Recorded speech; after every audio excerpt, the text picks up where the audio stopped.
I kind of hinted at this yesterday that we'd hopefully start off our day today with a little bit of some knowledge and wisdom from our city folks, and I've just unmuted David Parrish. So David, thank you for joining us today. We wanted to talk to you just a little bit about the stay-at-home order and the work that went into that, the thought and the considerations that went into that, and how that's going to work, and just any sort of thing that you want to impart on us related to that. I believe it goes to April 16th unless rescinded before that, but give us some more of those details and the things we need to know about the stay-at-home order. Yeah, thank you, Brent. It is through April 16th. It's effective tomorrow at 5 p.m. And so city leadership, county leadership, I think it was a united front, did not arrive at that decision lightly.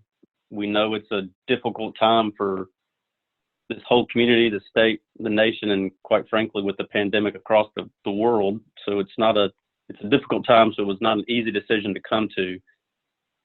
There have been other decisions that led up to that. We put various measures in place to try to mitigate, but ultimately, as today, we had 26 cases in Guilford County, 636 across the state, 2 deaths in this state already, and starting to see some community spread in Guilford County. The leadership just felt like it was time to go to that next level and be a little more serious and intentional about stopping the spread.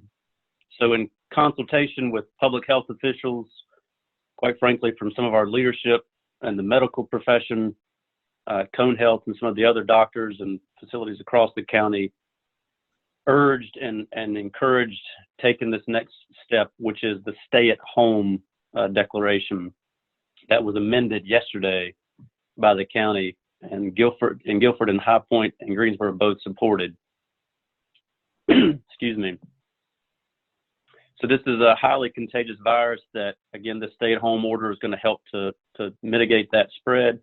And I'll go over it briefly a little bit now and then provide some contact information and open for any questions if there are any. And then those questions can also be sent to the contact I'll provide later. But again, it's effective tomorrow at 5, Friday, March 27th at 5, and it runs through Thursday, April 16th. You are allowed, obviously, to take care of essential items. So go into the grocery store, go into a pharmacy, go into a medical appointment, go in again to a restaurant for takeout or for delivery or drive-through. You can support a family member's health needs. You can go outdoors. We want people to still to go outdoors, take a walk, go on one of our trails, spend time outside, but still practicing good social distancing. And all this is still in effect too with gatherings of no more than 10 people. There's a variety of things that, again, businesses that can be open. Again, we talked about this yesterday. Healthcare, food, beverage. Again, if you're in the agricultural industry, grocery stores, if you're providing transportation, public transportation, vehicle rentals, logistics. If you're in the media profession, you can still function. If you're at a gas station, hardware stores, professions like legal offices, financial institutions, banks, mail is still running. If you're in a logistics operation or a delivery or pickup service, you're still functioning. Childcare. There are a couple of categories under manufacturing, as long as it's still a critical need and it's listed out in the order, that is allowed. Excuse me. And there's other faith-based, community-based, human service, nonprofit operations that can still function. I will say, maybe before as kind of wrapping it up a little bit, the broad topics for essential are, again, for healthcare, for safety, for supplies, for the people staying at home to provide supplies, outdoor activity, taking care of individuals through that healthcare needs, or taking care of a loved one or a friend that relies on you for their basic care. You can take care of your pet. You can take your pet to a veterinarian. If you are are providing infrastructure.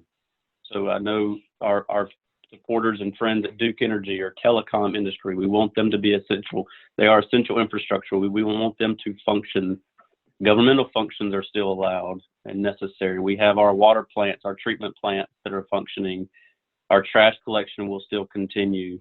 Building inspections will still continue. I won't go through the full list. I will say for those that even don't fall under the category of essential, there are still provisions that allow a minimum for you to maintain basic operations. So that could include maintaining your business's inventory, preserving the condition of your physical building or your equipment, providing security at that facility, processing payroll or benefits or anything related to that function, anything that's minimum just to make sure that the activities and facilitate the employees of your business are able to continue even remotely from their residence. So there are things that even if you're not deemed essential, you can still provide and still be at that place of employment and provide that basic level for minimum operations. I will say some of the things that have come up is you're not required to have a permission slip from your employer to be able to drive. If you have a employee from out of the county, they can drive into the county and then they can return back home. We're not preventing people from leaving the county or coming back into the county to provide for that essential function. And your employees do not need a permission or a placard to go on their dashboard. They will be allowed to navigate in and out. I'm going to give you an email that is available to answer, to send questions to if they're not answered, obviously, on this call, or you just have a question you think of later. And it is stayhome, that's one word, stayhome at guilfordcountync.gov. Stayhome at guilfordcountync.gov. Please send your questions there. The team from the county, from High Point, and from Greensboro officials are looking through those questions and working to try to provide a timely response to those that have serious questions. So I'll stop there, Brent. I tried to give a brief overview and provide that contact. Hopefully that helps. David, that was great. That was exactly what we needed. You've got some good folks. I know you can't see them because you're on the phone, but in our group chat, you got a lot of folks, including Chris Wilson, helping you by posting those websites. Dan Gerlach, who's going to be our next speaker, is talking to people about how do they get certified as an essential business. I would say the question that I would ask is, or at least say, and I think you said it, there's not going to be police on every corner looking for people out there. Enforcement of this is going to be, I would think, probably primarily complaint driven. A business is open that shouldn't be open, that sort of thing, right? Correct. We're going to, utilize our law enforcement resources to the best of our ability. That does not include having them stationed out at intersections or at the city limits or the county limits. We're not going to require, for now. I mean, if this thing were to continue to grow, everything has changed, but obviously that's not our intention at this time. Right.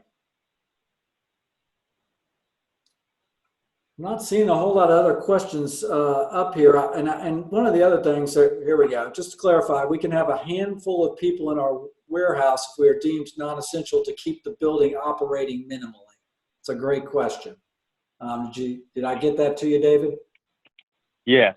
So again, like I said at the very end of my comments, there are, even for those that are not deemed essential, everyone is covered at a minimum from a basic operations standpoint. And if you go to our website, the city's website, or the county's website, both at the very top of those websites have kind of COVID-19 flagged banners that you can click on. And we have the full declarations on our site as well as the county site. But on probably about midway through the document, there's a minimum basic operations, and it's there to preserve the condition of your building, your equipment, to ensure security, process payroll, benefits, or any related functions. And even if you got to support individuals who are working remotely from their residence, you can still have people there processing finance or et cetera. just to make sure that they can still function. We have a question, David, from Twitter, and we're getting folks asking about golf courses. Are they remaining open? Yeah, so if you go towards the front of the document, and it talks about essential travel and things that are covered under essential services or essential travel that's allowed. Under that section, it says outdoor activity. And again, in accordance with public health and with the medical profession, getting outdoors, especially with the weather today and coming through the weekend, is going to be a good activity to take advantage of. Under that section, it says, as long as individuals comply with social distancing requirements, there's some examples that says, without limitation, individuals can walk, hike, golf, run, cycle, and use the greenway. So there's just examples that are enumerated. Obviously, golf is listed as one of those. We would still encourage people to use best practices. Try to maybe limit yourself to the number of people in the golf cart. Go and walk the course. It's a good activity to go and walk the greens. If you do ride in the cart, again, try to limit those numbers in there. That's not a requirement. It's just a suggestion, but golfing and outdoor activities are allowed under this order. So another question is, my business is categorized as manufacturing. Can we remain open? And I think I'm going to start this with, that's an it depends question. And I think that is probably something that you need to question. You probably need to go to that website, the Stay Home at guilfordcountync.gov. But there's also a statewide process that Dan Gerlach is going to talk about here in just a second. So hang in there and we can answer that question. But that's going to depend on the type of manufacturing. Is that correct? I would totally agree, Brent. I would go to that email, send it in.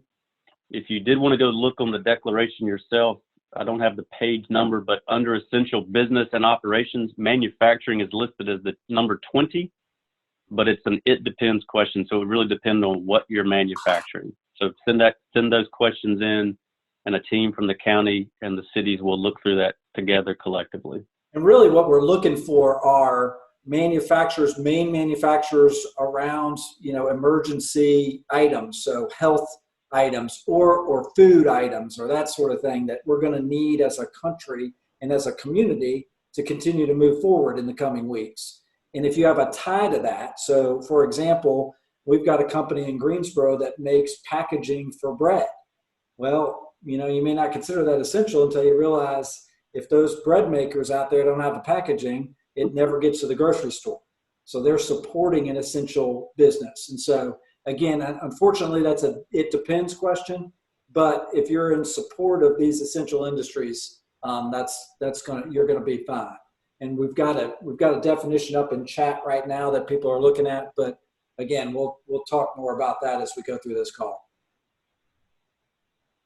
Chris Wilson's doing a great job of getting all this stuff up. Thank you, Chris. Okay, David, we put you at the top of the call. I didn't even introduce the call just so we could get you in and out because I know you are crazy busy right now. But thank you for joining us. Thank you for everything that you're doing. Man, it can be a thankless and tireless job, David, I know, but we really do appreciate you and everything that you're doing, as well as your staff and the council. So thank you. Thank you for keeping us. Thank you, Brent, for your leadership too. And it's we'll get through this. But thank you again for your leadership, and glad to be a part of it. Great. All right, get back to work, as Governor Cuomo said. You can go back to work. Let me go ahead now and formally introduce the call and tell everybody we're up to 97% participants. Thank you for joining us. This is our daily action call here at the Greensboro Chamber of Commerce. I'm Brent Christensen with the Chamber. You can follow us on social media, Facebook, Twitter, and Instagram at GSO Chamber for all the latest information. We also send out a daily email to our members with a recording of this call and all of the relevant links. If you're not a member and you're on the call, and we welcome you and we appreciate you being on with us. If you aren't a member, you can always go to our website, greensboro.org, /COVID-19, COVID-19. And then one last thing before we get going, fill out your census forms, please. Fill out your census forms. We are near the bottom of the list when it comes to state participation rates right now. It's critical that we get those census forms completed and we get counted so that we can get the federal representation and resources and everything else that depends on census information to come to our state. So thank you for doing that while you have a chance.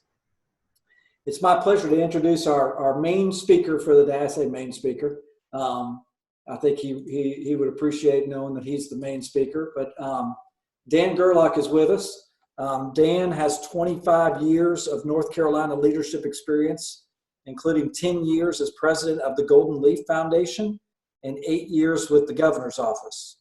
In those roles, he led foundation and government response to economic recessions and natural disasters. He currently owns his own consulting firm and has clients including the North Carolina Chamber, which of course is very much involved with us and with everything that's going on around COVID-19 and the response within the business community. Dan, welcome. Thank you for joining us today. Thank you for having me. I'm being a good citizen here, a good patriot. I'm at home, and right as we started the call, Brent, my neighbor decided to mow his yard. So awesome. You hear that in the back. This is I apologize for that background noise, but my man's making great progress, and maybe he'll wrap up soon. We're learning all sorts of things about our neighbors. I'm here because my neighbor's dog is out and barking every 5 seconds. So I'm actually in the office, but we'll leave as soon as this is over. I'm declaring this an essential service for today. So okay, good afternoon, everyone, and thank you, Brent, for having me today, and thanks for that great information from David Parrish as well. Let me start with that point, the point of how do we balance the needs of public health and business. Obviously, today we saw nationally a number of people declaring themselves to be unemployed at 3.3 million. Quadruple the number of the record from 1982 from the same at one time. And obviously it's a challenge for all of us, and we're trying to balance those measures. One of those things to struggle with is a struggle that David just talked to you about is whether or not what kind of measures are appropriate during state of emergencies and so forth to help balance those measures. And as he mentioned, the scary prospect of community spread and other things led the elected officials to make that call. I believe soon we're going to have one of the things we want as a statewide organization, the North Carolina Chamber, is some statewide consistency in how things are done. Obviously, that's not always appropriate, but in this case, I believe very soon that we're going to get some signal from the leadership of the state government about how to kind of make things more uniform. And I saw earlier in the chat before for David speaking about a question about there's an email to the North Carolina Department of Public Safety to emergency management. I think it's BE. I forget that. Forgive me if I don't have this wrong, but I saw the email earlier, the post earlier about BEOC. You've got the right address. They're just overrun with every business apparently wants to be considered essential. And they're going through that as fast as they can. And I believe we're going to have a better signal on that with the next 48 hours, perhaps 24 hours, about kind of a statewide look at this, so at least we know what we're dealing with. And I believe, the duration of that, you've heard through the middle of April here in Greensboro and Guilford County, maybe a little bit longer, maybe not, who knows, we'll see. So that's one thing. The second thing is to look at, and I think one reason why Brent had some interest, I was on a call with Congressman Mark Walker, the 6th District Congressman, the other evening, and one of the things we were talking about was the federal government response and the state government response to help businesses in these tough times. So let me start there by saying, first of all, I posted in the group chat a North Carolina Chamber coronavirus resource guide. So that would be something that for you to look at and for you to get your questions. The second thing I want to say is I am not a lawyer or a tax expert. So if you're depending on me for legal or tax advice, I just declaring that I am not giving you that advice, and that this is for general information only, and you should, of course, talk to people who know what they're talking about, or we'll try to direct you to some resources about that. So let's talk about unemployment and insurance. I see a comment on there, Cindy, about if an employee doesn't feel comfortable reporting to work, even if the business is considered essential, can they leave their job and still be eligible for unemployment? And I think on this matter, it depends, because the federal government has just changed and loosened the rules somewhat considerably. I think that is something to be worked out by the employer and employee. But in this case, generally, that is not as easy for that person to get unemployment as it may be under the kind of more relaxed federal government rules. What the governor did when he declared an emergency, it seems like an eternity ago, but a while ago now, a few days ago, is that usually when you go to apply for unemployment insurance, there's a waiting period of a week, and you have to show that you're able and willing and looking for work. Neither of those conditions applies, because we don't want people out there looking for work when we're trying to tell them not to go out a lot. And one thing we're not trying to do is we're trying not to make people wait in case of make people wait to get their benefits. We want to get that relief to them as fast as possible, because obviously it was no fault of the company's management, no fault of the company's the particular employee. Just it happens to be where you happen to be and what kind of work you happen to do that gets affected. And because the government has said, we want restaurants, tattoo parlors, on and on the list to shut down, and now to get a little even more tighter than that under some of the new restrictions, because government is doing that to you, it's kind of depriving you of your ability to make a living. And so the federal government is acting as we speak, and the House will vote tomorrow, the Senate having already voted unanimously on a $2.2 trillion relief bill. Some things contained on that are extending the number of weeks by 13 that you can get unemployment assistance, adding to every unemployment check the average week of $600. And currently right now in North Carolina, it's about $350. So that's a huge increase that the federal government will pay for. And it covers people who are self-employed, and I'm not quite sure how they'll do this, but self-employed or people who have not paid in the Unemployment Insurance Trust Fund. And that's generally never done, because, my own LLC that I own and I'm an employee of, I have to pay unemployment insurance. So generally that's the rules. So a lot more flexibility from one at the state level taken by Governor Cooper, and two at the federal level. You can get more employment at DES.nc.gov is the Division of Employment Security. They have a lot of COVID-19 related materials there and how to help people apply online.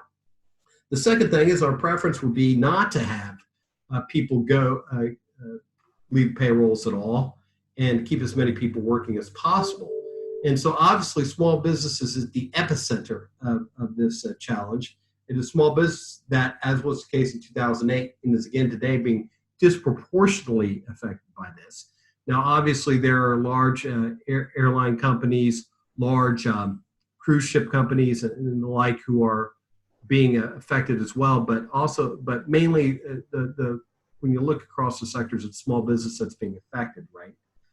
In the 6th Congressional District, 48,000 people work in that sector, the majority of whom can be found working generally in Guilford County. So on that point, there's an immediate response right now. The SBA, the Small Business Association, Small Business Administration, has a loan. If you go to sba.gov, that you can apply for loans for economic injury if your business has been affected by COVID-19, as many have. And you can apply for loans that have up to 30-year durations and some interest points on that. My former employer, as Brent mentioned at the beginning of the call, for those of you who are with us then, the Golden Leaf Foundation, also put money into a fund run by the North Carolina Rural Center, which has partnered with several community development financial institutions across North Carolina, putting $15 million to work immediately for zero interest up to 6-month bridge loans. In other words, you have a loan, zero interest up to 6 months for up to $50,000 is the cap, or 2 months of revenue. So it's geared at kind of those very small businesses, I would argue. But that might help you bridge until you get to some relief down the way. And you can go to ncrapidrecovery.org, ncrapidrecovery.org, to look at that. Now, frankly, that 15 million, you think, well, 15 million, how far is that going to go? The answer is it's going to be in high demand, and is high demand since they opened the program yesterday at 8 a.m. They already have considerable number of applications, including, I think Guilford ranks 5th or 6th in the state in terms of the number of applications that effort has already gotten. But what is new here is what the federal government is acting on right now is over $350 billion. I think the total is actually $367 billion. But when you're up in that amount, who cares about a few billion here and there? $367 billion to help small businesses, defined as under 500. And if you're a restaurant franchise, if you're an owner of franchises and you have 3 stores, maybe 3, fast food joints or whatever, I don't know, 3 restaurants, each of your entities, if you are in the accommodation or lodging business, each of your locations is a separate place of employment.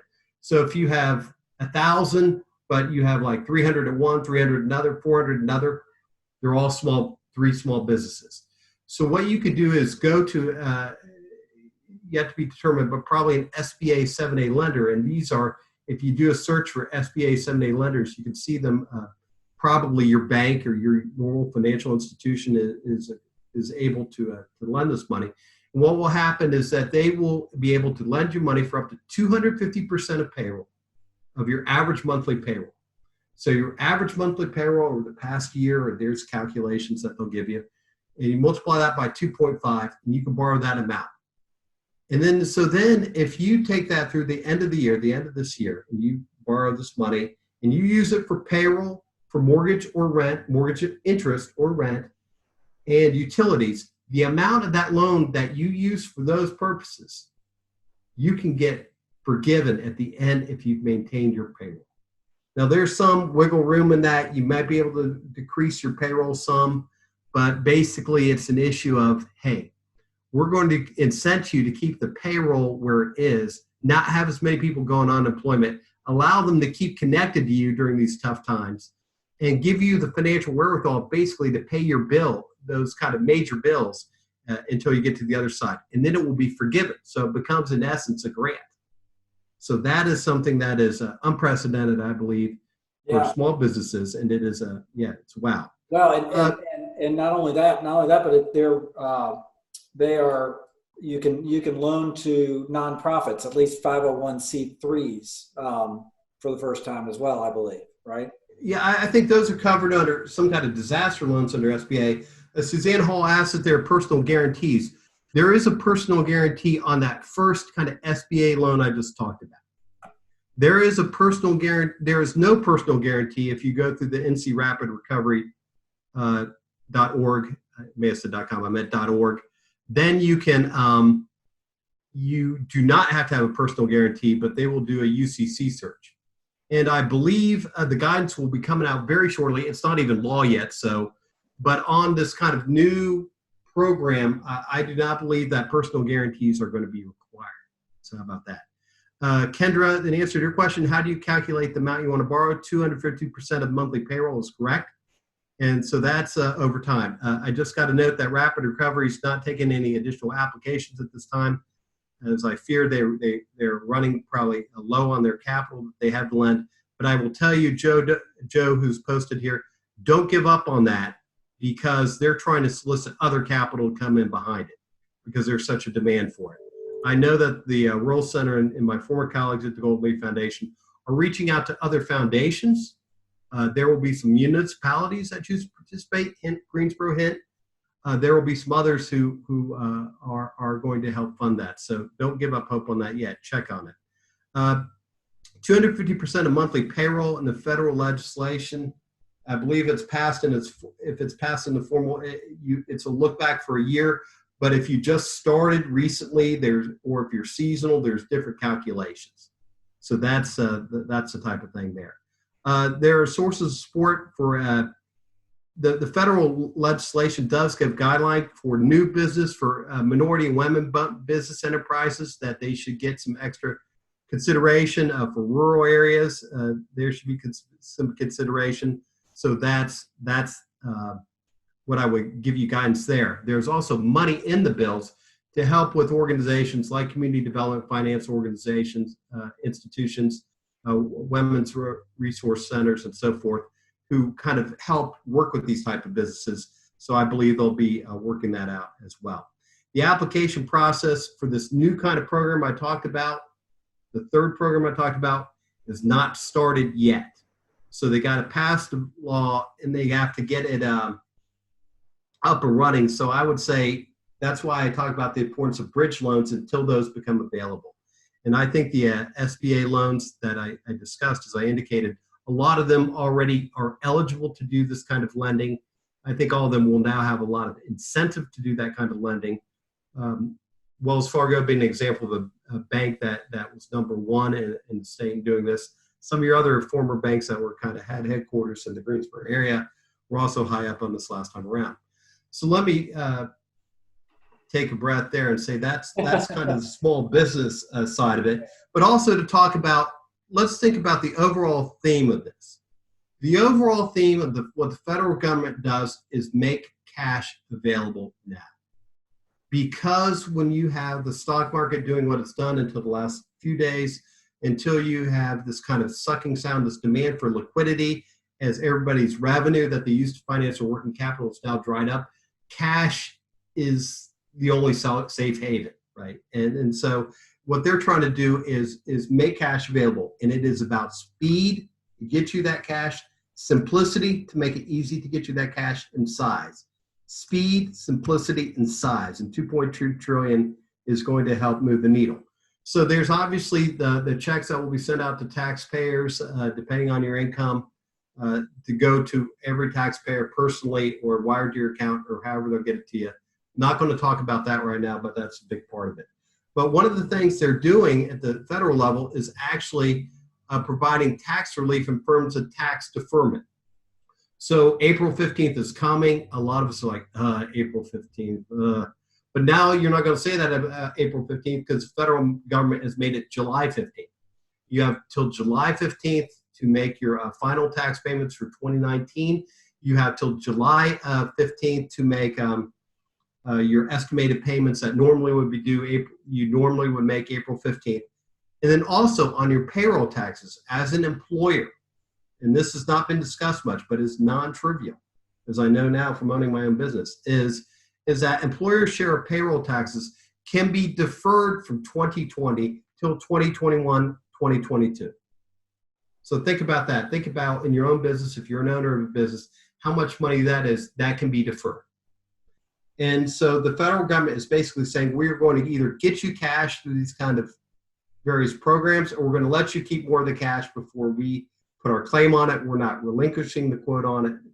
It's not, completely saying these payroll taxes don't bother paying them, but that's part of it. Right. The third thing, if I might, Brett. Pay them, right? Eventually you have to pay them, but you can defer them. Correct. So you'll have to pay them, but you'll defer them. And that runs into a challenge with state government. I'll get to that in a second, but let me wrap up on the federal package by saying, this is the third piece of federal legislation that the House will consider on Friday that has dealt with coronavirus. In the second bill, caused some consternation among businesses because it had issues about paid sick leave and paid family medical leave and this type of thing. And the fact is the federal government said, well, don't worry about that because we'll give you a payroll credit. So if you go, and I mean this, I'm not joking, if you go to the irs.gov webpage, irs.gov webpage, and you look on there and you do a search for where Treasury and the Department of Labor and IRS are working together on how can they help you get that sick leave if you have somebody who's eligible for that paid sick leave or extended family medical leave or something of that nature, you can basically take that right off your payroll taxes. In other words, if you have 5,000, somebody is on there And there are different conditions based on what the situation is. Have they been diagnosed with it, or is it because they can't work because of right now because they're caring for somebody, or there's a lot of different things. And I refer you to the IRS and the Department of Labor websites on that.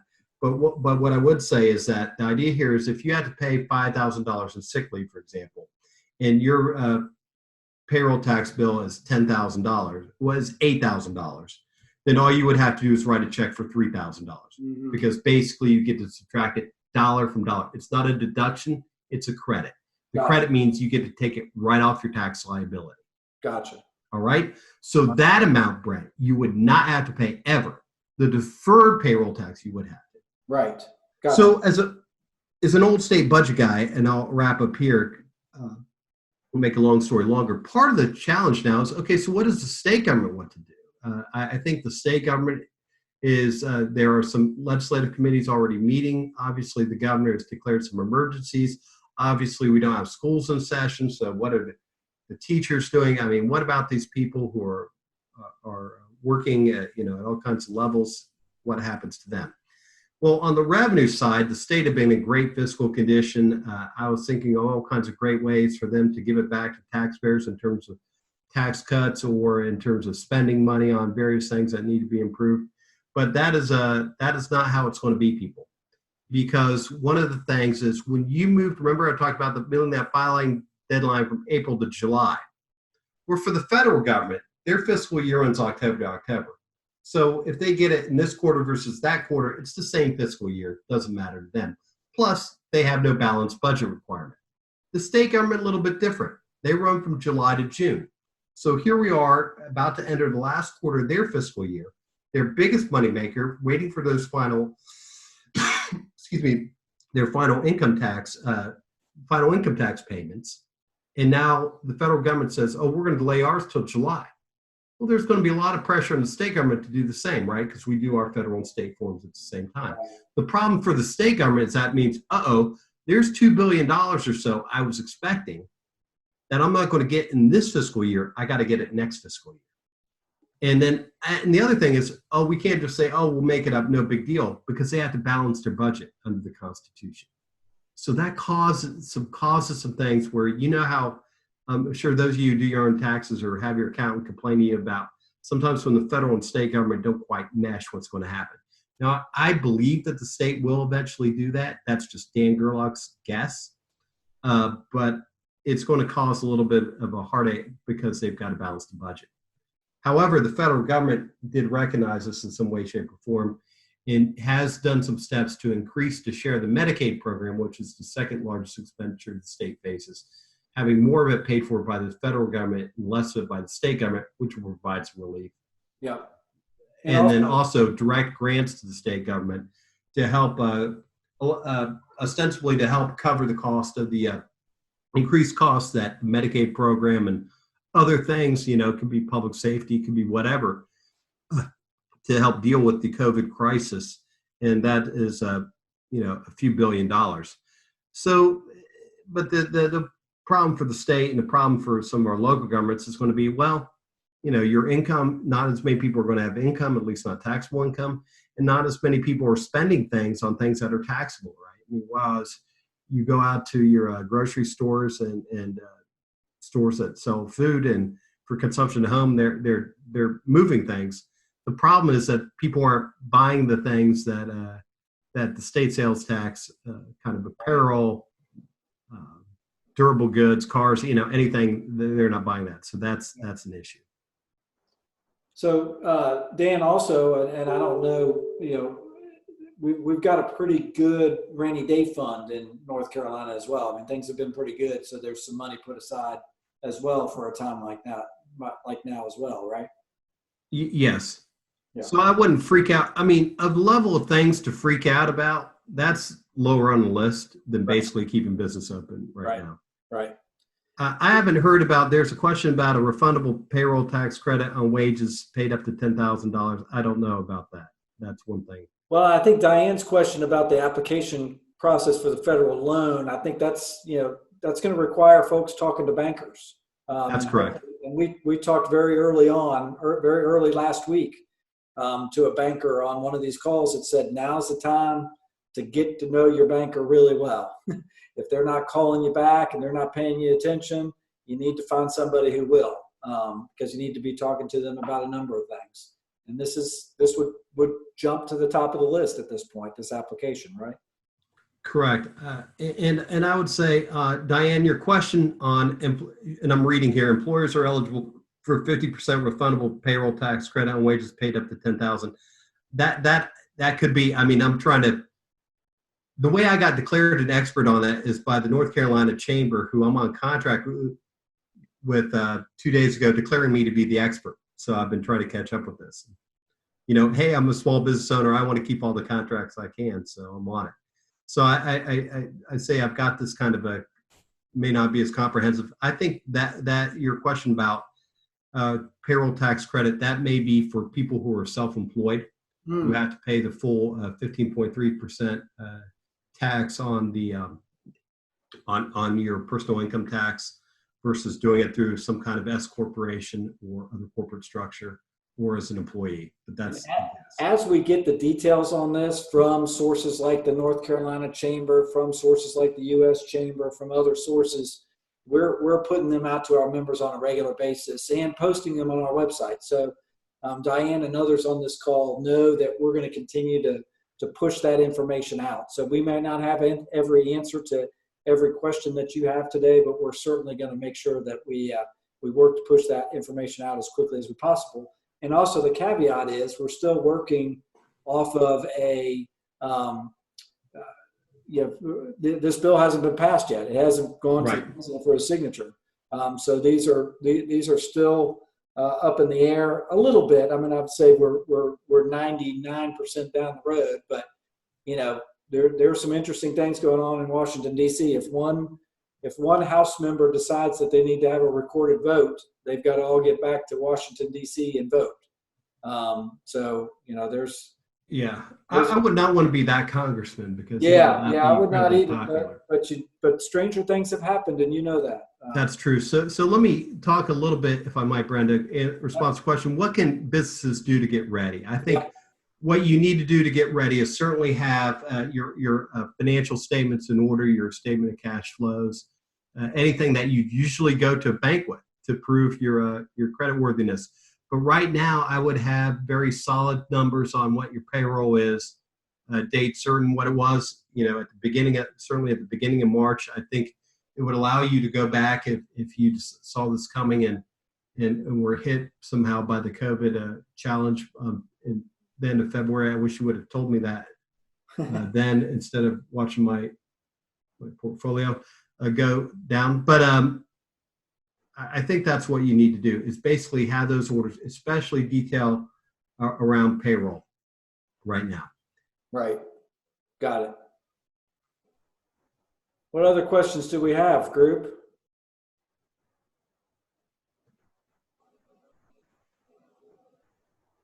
I'm getting a question here that's not being seen, but is to me, plan to discuss this topic. Do you have any details on the change in unemployment benefit? And do you know if an effective date has been set? Dan, that's probably something that you could talk about right now, right? These unemployment benefits that have changed. Yeah, I think the effective date, not sure on that, but that information will come out shortly. One thing is I think it's unusual is to add $600 to per week on everybody's check, right?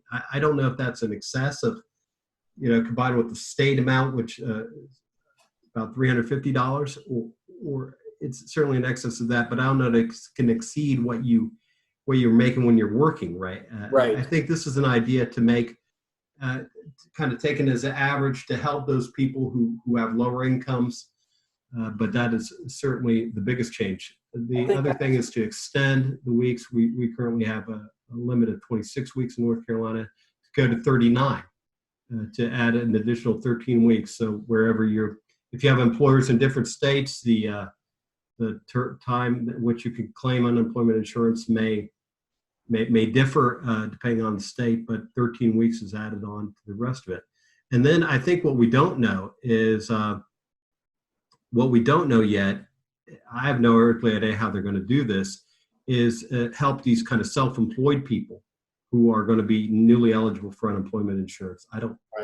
Right. I think this is going to take a hot minute, to use a technical term, to figure all that out. Yeah. Well, and let's be clear also, the state unemployment eligibility and payment has already changed. So the federal layering on may take a little bit, but the state has already changed, right? Yeah, that's correct. Yeah, the waiting period is gone. A 1 week waiting period is waived, and the requirement that you have to be actively looking for work is also waived. Right. So those change. Oh, and additional. Sorry about this, Brent. One of the things here is generally when somebody becomes unemployed, there's a look back to their employer to what is called charge to the employer's account. Right. These under the governor's executive order, these benefits that you get related to, if it is related to COVID-19, as over 87% of the claims have been, then it is not charged to the employer's account. Sorry, big information that I forgot. Yeah, that is big. I got another question. Currently, business owners are responsible for paying 2 weeks' wages for each employee. Is there a difference between full-time and part-time employees? I'm trying to figure out what he's getting at there. Is that about paid sick leave or paid medical leave, Siebold? I think that's got to be what we're upholstery. What that person's after in that regard. Yeah, okay, it is. So yeah, I would go to the DLL webpage on this because the information that I gave like 48 hours ago is different because there's going to be some mitigation of that in the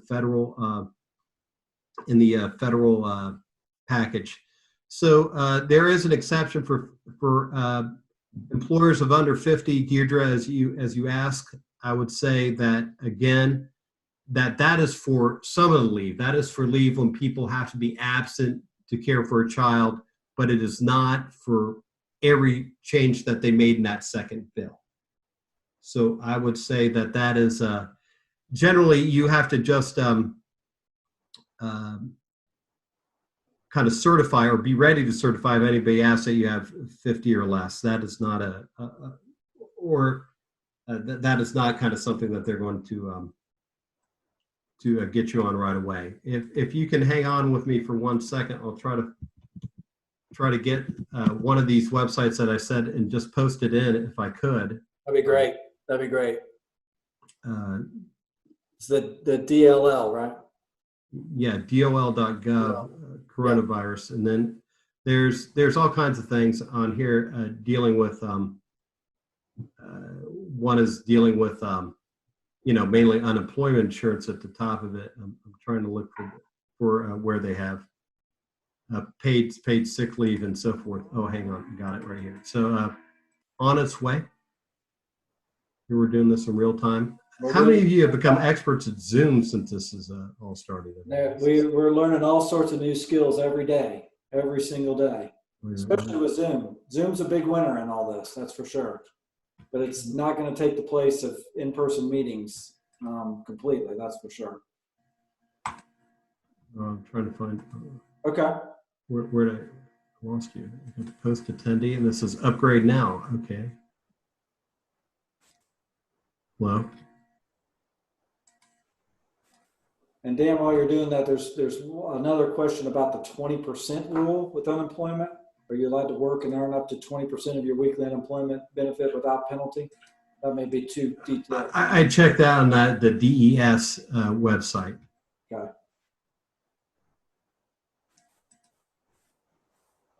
It sounds to me like we may need to host another call next week with some HR experts. Yeah, I think that'd be a good idea. Help walk us through this a little bit more because we did have an HR person, or we did have an HR person on, an HR attorney, as a matter of fact, earlier this week, or I'm sorry, it was late last week.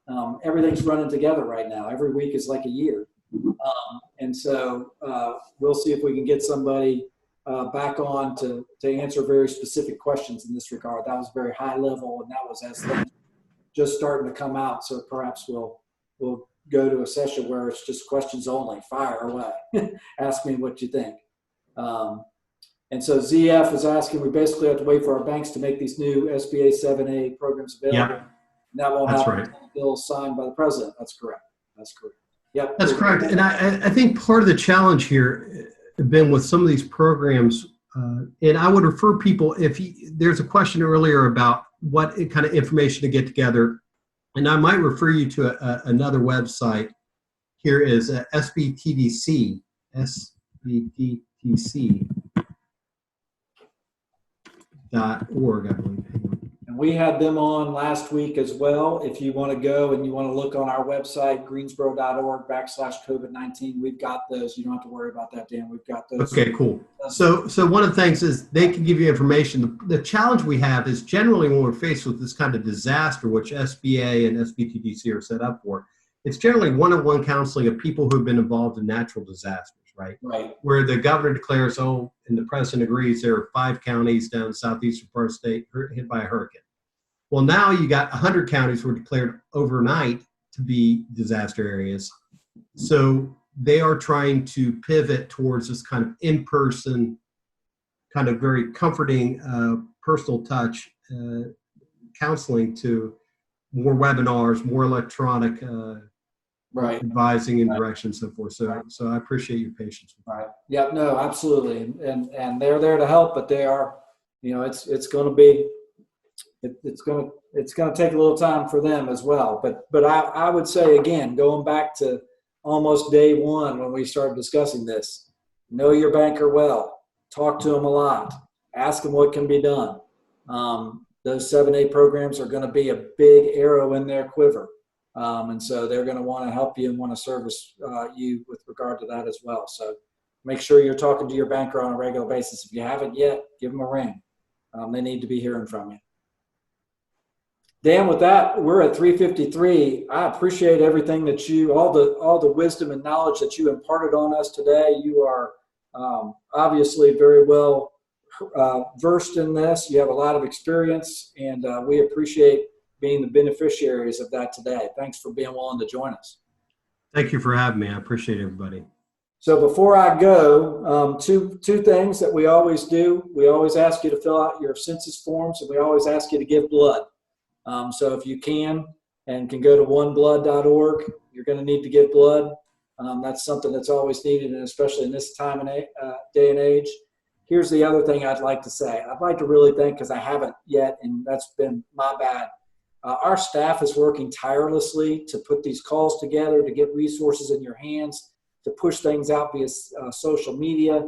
We have folks on the phone every day calling our members. Our goal is to call every single one of our 1,300 members over the next few weeks. So hopefully we've been able to reach you, but especially Holly West and Megan Mabry, and then David Ramsey, who's been hosting us on Zoom and being our technical person. But just in general, chamber staff, Action Greensboro staff, Launch Greensboro staff, we are on a regular basis, 2 or 3 times a day, just talking, emailing, brainstorming what kind of things can we bring you to help you as our members continue to navigate through these uncertain times. So thank you to our staff. Tomorrow, we will have gotten through another week, another week that feels like a year.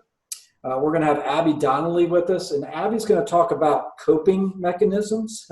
I read a great article yesterday online that said some of the feelings that we're feeling right now are grief. We're grieving a number of different things. We're grieving the fact that we're not in a normal time. And she's going to, it may be a little touchy-feely, but sometimes we all need a little touchy-feely. She's going to talk to us about how we cope with this and how we help others cope with these uncertain times. So please join us tomorrow at 3 o'clock again with Abby Donnelly. Again, thank you, Dan Gerlach, for joining us. Thanks again to David Parrish. I know he had to jump off, but thank you all for your participation, and we'll look forward to talking to everybody again tomorrow at 3 p.m. Have a great day. Thanks, everybody. Thank you.